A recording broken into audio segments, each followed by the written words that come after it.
अस्सलाम वालेकुम, कैसे हैं स्टूडेंट्स आप लोग। Welcome to our YouTube channel learn physics with Anmol. हमने पीपीएससी पास पेपर के सॉल्व्ड एमसीक्यूज स्टार्ट किए हैं। आज का हमारा लेक्चर 3 है।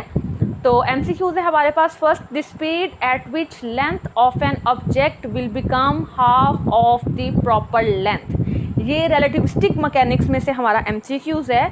हमें पता है कि जब हमारे पास स्पीड ऑफ लाइट से या स्पीड ऑफ लाइट के कंपेरेबल स्पीड हो जाए किसी चीज़ की, तो वहाँ पे ग्लीलियन ट्रांसफॉर्मेशंस जो सी हैं वो हमारे पास लॉरेंट्ज ट्रांसफॉर्मेशन में चेंज हो जाती हैं।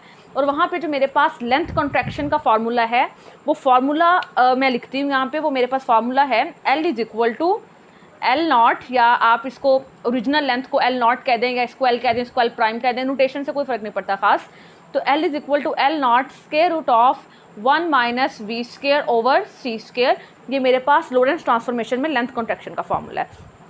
अब हम स्टेटमेंट समझते हैं। वो कहते हैं speed at which length of an object will become half, कि ऐसी क्या स्पीड है, कौन सी स्पीड है जिसके ऊपर लेंथ जोन सी है वो ओरिजिनल लेंथ से हाफ हो जाती है। प्रॉपर लेंथ मतलब जो उसकी ओरिजिनल लेंथ थी उससे हाफ हो जाती है।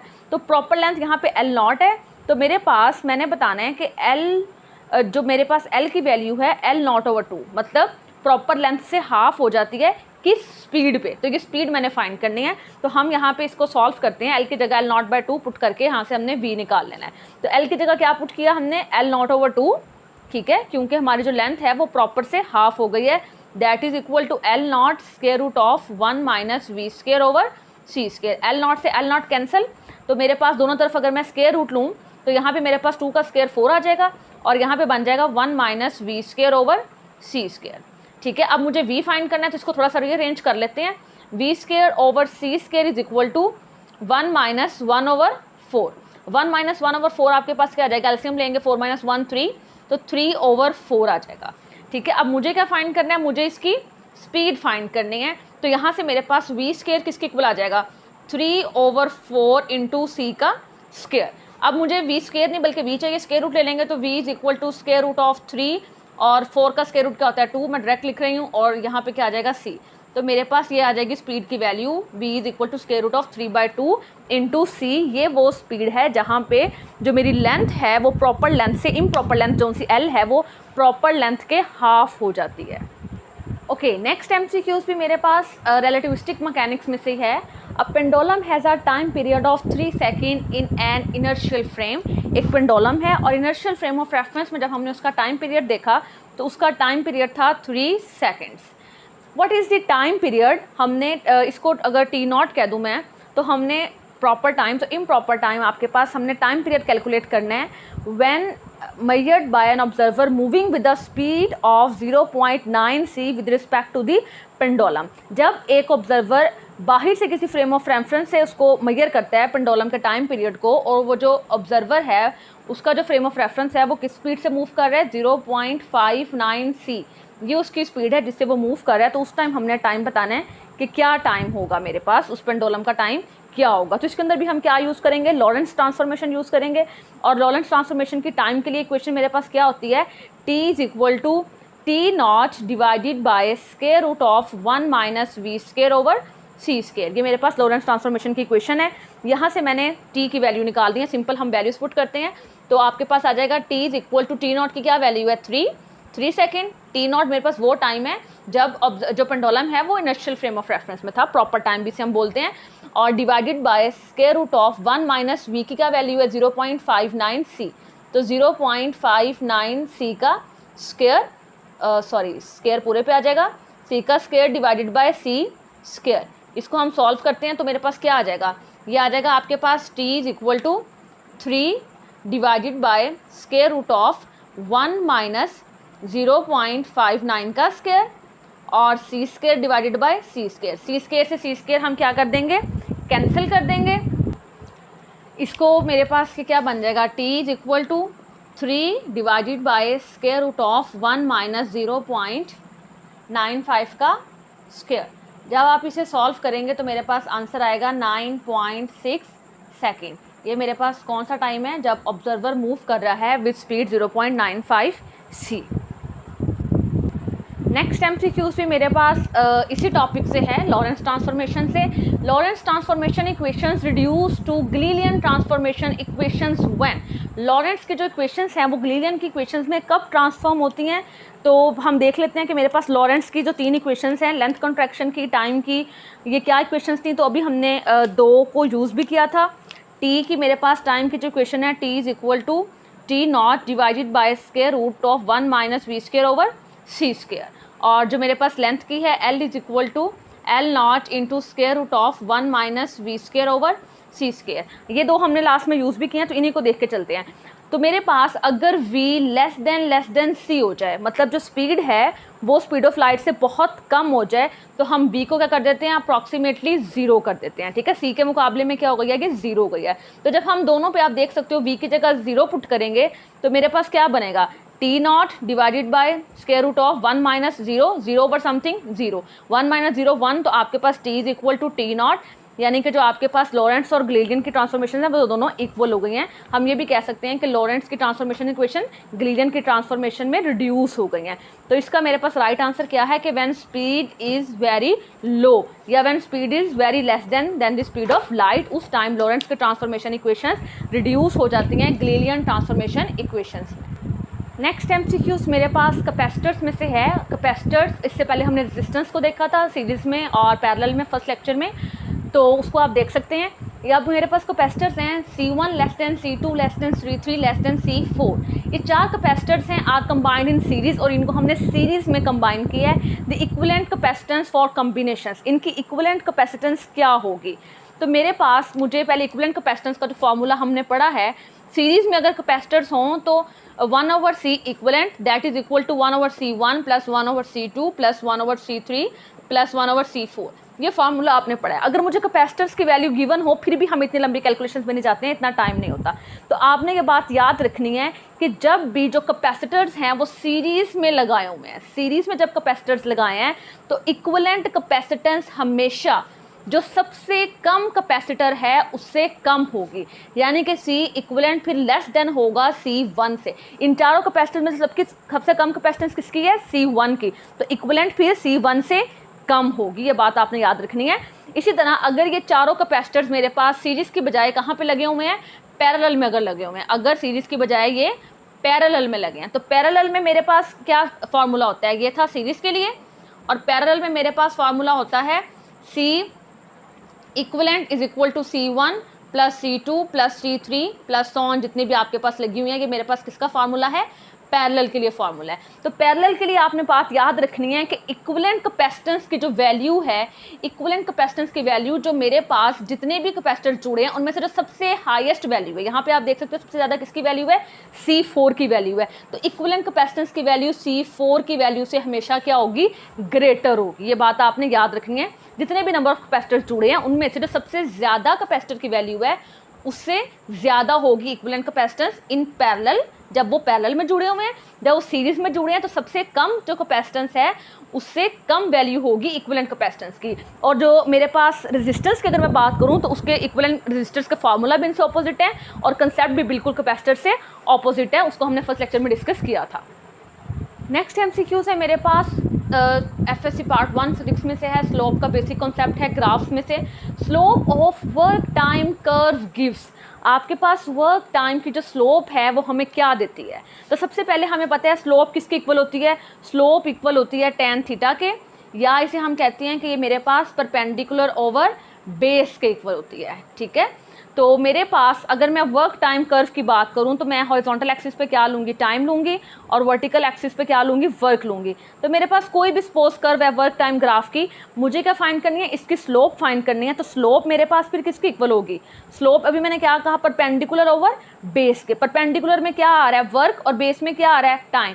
और हमें पता है वर्क ओवर टाइम किसका फार्मूला होता है, ये मेरे पास पावर का फार्मूला होता है। तो यहाँ से मुझे पता चला कि वर्क टाइम की अगर मैं स्लोप लूँ तो मेरे पास जो नई क्वांटिटी आती है वो कौन सी आती है, पावर की आती है। इस तरह से अगर आपको स्लोप का कंसेप्ट क्लियर है तो जो भी एमसीक्यूज आए आप उसे सॉल्व कर सकते हैं।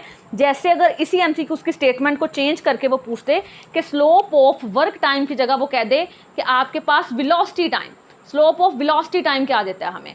ठीक है, तो वेलोसिटी टाइम हम देख लेते हैं। तो आपके पास क्या बन जाएगी कर्व, अगर मैं यहाँ पे कर्व बनाऊँ इसकी वेलोसिटी टाइम के लिए, तो आपके पास इस एक्सिस के लॉन्ग, एक्स एक्सिस के लॉन्ग हम टाइम मोस्टली इंडिपेंडेंट क्वांटिटी जो कि टाइम होता है उसको लेते हैं, और वो एक्सिस के लॉन्ग मैंने क्या लिया, वेलोसिटी। कर्व लेंगे तो आपने इसकी स्लोप फाइंड करनी है। स्लोप कोई भी कर्व हो सकती है, ठीक है, मैं यहाँ पे स्ट्रेट लाइन ले रही हूँ और इंक्लाइन स्ट्रेट लाइन कोई भी हो सकती है। तो इस केस में जब मैं स्लोप लूँगी तो स्लोप मेरे पास किसके इक्वल आएगी, परपेंडिकुलर ओवर बेस के। तो परपेंडिकुलर में क्या आ जाता है, चेंज इन वेलोसिटी, और आपके पास बेस में क्या आ जाता है, चेंज इन टाइम। तो यानी कि वेलोसिटी कितने टाइम में कितनी चेंज हुई है, और मुझे पता है del v over del t किसके इक्वल होती है, ये एक्सेलरेशन के इक्वल होती है। तो हम कहेंगे कि अगर मैं वेलोसिटी टाइम की कर्व लेती हूँ तो वो मुझे क्या देती है, एक्सेलरेशन देती है। इसी तरह अगर आपको कोई कह दे कि जी हमें बताएं slope of distance time curve क्या देती है, ठीक है, वर्क की जगह क्या लिख दें, वो डिस्टेंस टाइम कर्व। एक ही एमसीक्यू से, एक ही कंसेप्ट से डिफरेंट तरह के एमसीक्यूज बना सकते हैं। वर्क की जगह मैं क्या लिख रही हूँ, डिस्टेंस टाइम कर्व। तो अब आपको पता है कि आपको वाई एक्सिस के लॉन्ग क्या लेना पड़ेगा, डिस्प्लेसमेंट या डिस्टेंस कह दें, ठीक है, और इसके लॉन्ग क्या लेना पड़ेगा, टाइम। और डिस्टेंस ओवर टाइम क्या होता है, स्पीड होता है, या अगर मैं डिस्प्लेसमेंट की बात करूँ तो डिस्प्लेसमेंट ओवर टाइम क्या होता है, वेलोसिटी होती है, ठीक है। तो मेरे पास फिर डिस्टेंस ओवर टाइम से क्या मिलेगी, स्पीड मिलेगी, वेलोसिटी ओवर टाइम से क्या मिलेगी, एक्सेलरेशन मिलेगी, और वर्क ओवर टाइम से अगर मैं उसकी स्लोप निकालूं तो मेरे पास क्या आएगी, पावर आएगी। तो अगर आपको स्लोप का फार्मूला क्लियर है तो हम जो भी क्वांटिटीज़ हों उसकी स्लोप से हम देख सकते हैं कि रिजल्टेंट क्वांटिटी मेरे पास कौन सी आएगी। मैकेनिक्स से मेरे पास नेक्स्ट एमसीक्यूज है, a force of 100 Newton acts on a body.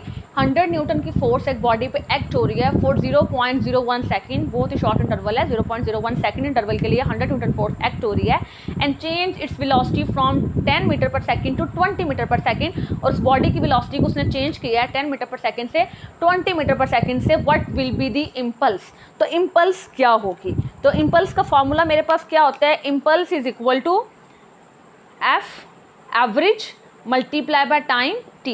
Average force को अगर मैं टाइम के साथ मल्टीप्लाई करूं, और ये बहुत लार्ज फोर्स होती है, very short interval of time, आप देख सकते हो 100 न्यूटन की फोर्स है, बहुत शॉर्ट इंटरवल के लिए एक्ट कर रही है। अगर इन दोनों को मल्टीप्लाई करूं तो मेरे पास क्या आ जाता है, इम्पल्स आ जाती है। तो मेरे पास यहाँ पे फोर्स कितनी है 100, और टाइम मेरे पास कितना है 0.01। तो इसको जब मैं मल्टीप्लाई करूँगी तो मेरे पास क्या आ जाएगा 10 न्यूटन सेकेंड, ये मेरे पास इम्पल्स का आंसर आ जाएगा।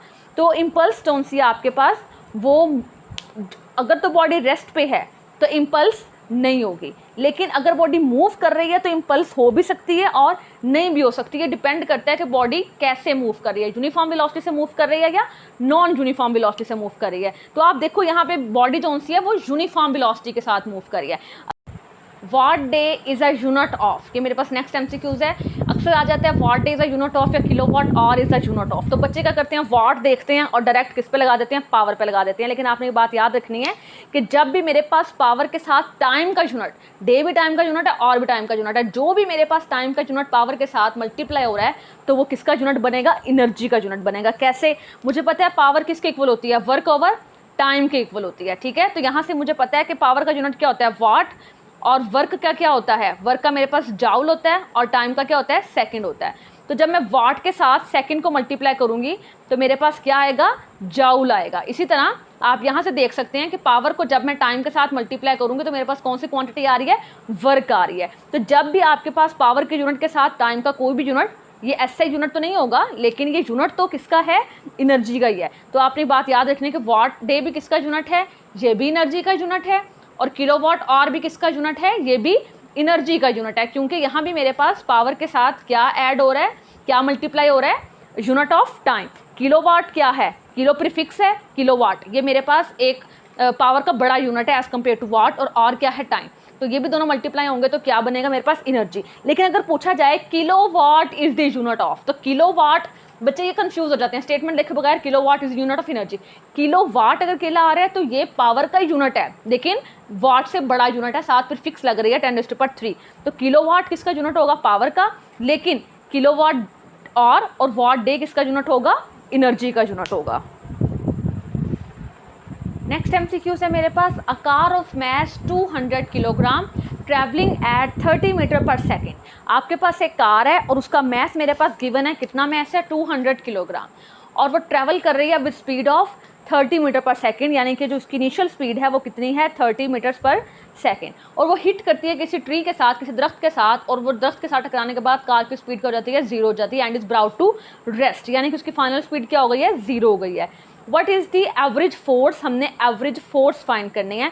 तो हमने फार्मूला पढ़ा हुआ है rate of change of momentum of a body is equal to applied force, कि जब भी बॉडी का मोमेंटम चेंज होता है, वेलोसिटी चेंज होगी तो मोमेंटम चेंज होगा, और rate of change of momentum किसके इक्वल होता है अप्लाइड फोर्स के इक्वल होता है। तो F is equal to mvf minus mvi over t, ये मेरे पास आ जाएगा। मैथ्स को अगर मैं कॉमन कर लूँ या नहीं कॉमन करते हैं, सिंपल मुझे पता है vf क्या है 0 है, तो ये टर्म मेरे पास क्या हो जाएगी 0। बाकी अगर मैं वैल्यूज पुट करूँ तो माइनस मैथ्स क्या है मेरे पास 200 गिवन है, इनिशियल स्पीड क्या है मेरे पास 30, और टाइम मेरे पास इसके अंदर है 0.1 सेकेंड। तो इसको जब मैं सॉल्व करूँगी तो मेरे पास ये क्या बनेगा 3 2 6, तो ये बन जाएगा आपके पास 6000 डिवाइडेड बाय 0.1 सेकेंड्स। जब आप इसे 0.1 से डिवाइड करेंगे या आप पॉइंट खत्म करेंगे तो 10 आपके पास कहाँ चला जाएगा ऊपर चला जाएगा, तो मेरे पास फोर्स की क्या वैल्यू आ जाएगी, फोर्स इक्वल आ जाएगा 1 2 3 4 0, और साथ मेरे पास साइन कौन सा आ रहा है माइनस का साइन आ रहा है, इतने न्यूटन मेरे पास क्या आ गई है फोर्स आ गई है। तो आपने ये बात याद रखनी है कि माइनस का साइन मुझे यहाँ पे मैं लिख देती हूँ माइनस 6 × 10⁴ न्यूटन, ये मेरे पास क्या है फोर्स की वैल्यू है, एवरेज रिटार्डिंग फोर्स की वैल्यू। माइनस का साइन क्या बता रहा है कि फोर्स मेरे पास रिटार्डिंग फोर्स थी, ठीक है, क्योंकि वेलोसिटी पहले ज़्यादा थी बाद में क्या हो गया कम। माइनस का साइन बता रहा है कि रिटार्डिंग फोर्स है और इसकी मैग्नीट्यूड कितनी है 6 × 10⁴ न्यूटन। इसी कंसेप्ट से मेरे पास नेक्स्ट एमसीक्यूज है। A force of 5 Newton acts on a body for 10 second. एक बॉडी के ऊपर 5 न्यूटन की फोर्स लग रही है 10 सेकेंड टाइम के लिए लग रही है। What is the rate of change of momentum. तो अभी मैंने कहा कि मेरे पास Newton second law in terms of momentum, इस टॉपिक को भी हमने डिटेल से पढ़ा हुआ है। इसका मेरे पास क्या फार्मूला होता है, F is equal to delta P over T, कि rate of change of momentum of a body is equal to applied force. जब किसी बॉडी पे फोर्स अप्लाई करते हैं तो उसके मोमेंटम में क्या आ जाता है, चेंज आ जाता है। तो rate of change of momentum किसके इक्वल होता है, अप्लाइड फोर्स के इक्वल होता है। अब बच्चे यहाँ पे क्या करते हैं, बहुत ज़्यादा जल्दी दिखाते हैं। वो कहते हैं जी मेरे पास फोर्स भी है टाइम भी है, एफ मल्टीप्लाई बाय टी करो तो मेरे पास rate of change of momentum आ जाएगा। लेकिन आपने ये बात याद रखनी है कि उसने स्टेटमेंट में क्या फाइंड करने को कहा है, उसने कहा what is rate of change of momentum. तो delta P over T itself क्या है, rate of change of momentum, और ये किसके इक्वल है, अप्लाइड फोर्स के इक्वल है। तो फिर मेरे पास फाइनल आंसर क्या होगा, डेल्टा पी ओवर टी, ये मुझे फाइंड करना है। ये किसके इक्वल है, एफ के, और एफ की वैल्यू मुझे पता है 5। तो आंसर मेरे पास यहाँ पे क्या होगा, 5 न्यूटन आंसर होगा। ठीक है, इसी तरह अगर वो आपसे रेट ऑफ चेंज के बजाय पूछता सिर्फ what is change in momentum, change in momentum अगर कहता तो फिर मुझे क्या कैलकुलेट करना था, डेल्टा पी कैलकुलेट करना था। फिर क्या करना था, एफ को टी से मल्टीप्लाई करना था। एफ की क्या वैल्यू है मेरे पास 5, टी की वैल्यू है 10, तो मेरे पास फिर क्या आंसर आता 50 न्यूटन सेकेंड आ जाता अगर मुझे चेंज इन मोमेंटम के लिए कहता। लेकिन स्टेटमेंट में कहा है rate of change of momentum, तो वो हमें पता होना चाहिए कि rate of change of momentum किसके इक्वल होता है, अप्लाइड फोर्स के इक्वल होता है। नेक्स्ट एमसीक्यू है मेरे पास, rate of change of angular momentum is equal to. इससे पहले हमने किसकी पढ़ी है statement, rate of change of momentum is equal to. उसके हमने 2 एमसीक्यूज भी किए हैं। तो वो मेरे पास क्या स्टेटमेंट थी, rate of change of momentum is equal to applied force. Mathematical form अगर लिखूँ तो F is equal to delta P over t. और मुझे ये भी पता है कि जो मेरे पास रोल लीनियर मोशन का लीनियर मोशन में, लीनियर मोमेंटम का लीनियर मोशन में, वही रोल एंगुलर मोमेंटम का एंगुलर मोशन में है। जो रोल फोर्स प्ले करते हैं लीनियर मोशन में, फोर्स का एनालोगस जो होता है एंगुलर मोशन में वो क्या होता है, टॉर्क। हमने टॉर्क वाले टॉपिक्स में ये बातें डिस्कस भी की थी। तो अब वो आपसे पूछता है कि rate of change of angular momentum, angular momentum को हम एल से लिखते हैं, तो एंगुलर मोमेंटम का रेट ऑफ चेंज किसके इक्वल होगा। तो आप यहाँ से सिर्फ देख सकते हो डायरेक्ट कि आपके पास कौन सा है, लीनियर मोमेंटम का रेट ऑफ चेंज फोर्स के इक्वल है, तो एंगुलर मोमेंटम का रेट ऑफ चेंज फिर किसके इक्वल होगा, टॉर्क के इक्वल होगा। तो मेरे पास फिर आंसर क्या आएगा इसका, टॉर्क। ठीक है, क्योंकि फोर्स और टॉर्क जोन से हैं ये एक दूसरे के एनालॉगस हैं। टॉर्क का वही रोल प्ले करती है एंगुलर मोशन में जो फोर्स प्ले करती है लीनियर मोशन में। तो राइट आंसर इसका हो जाएगा मेरे पास टॉर्क।